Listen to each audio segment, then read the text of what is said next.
বিসমিল্লাহির রহমানির রহিম। Honourable viewers, আসসালামু আলাইকুম। বিশ্বের যে প্রান্ত থেকে আমার আজকের সংবাদ শিরোনাম অনুষ্ঠানটি দেখছেন, digital biochemic medical college and হসপিটালের পক্ষ থেকে সকল দর্শক শ্রোতাদেরকে জানাচ্ছি আন্তরিক অভিনন্দন। আজকের সংবাদ শিরোনাম পাঠ করছি আমি গাজী দেলোয়ার হোসাইন।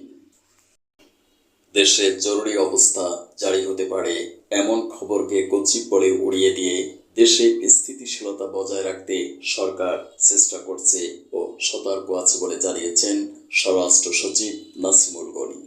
ইমার্জেন্সির কথাও কেউ বলছে, এ সম্বন্ধে আমার কোনো কমেন্ট নাই। এগুলা মেয়ার গসিপস, আলাপ আলোচনা হচ্ছে, দু একজনের কথা বলছে, এর সম্বন্ধে আমার কোনো কমেন্ট নেই। আমরা সতর্ক আছি, পুলিশ সতর্ক আছে, আমরা সবাই চেষ্টা করছি যাতে যেই স্টেবিলিটিটা আছে ইনশাল্লাহ এটা মেনটেন করতে পারি। আইন শৃঙ্খলা পরিস্থিতি নিয়ে কোনো রকম ঢিলেমির সুযোগ নেই। সরকারের পক্ষ থেকে সব রকমের তদারকি অব্যাহত আছে বলেও জানান। ক্রিকেটার সাকিব আল হাসানের সম্পত্তি ক্রোকের নির্দেশ দিয়েছেন ঢাকা সিএমএম আদালত। আইএফআইসি ব্যাংকের প্রায় 4 কোটি 15 লাখ টাকা চেক প্রতারণার মামলায় এ আদেশ দেন আদালত।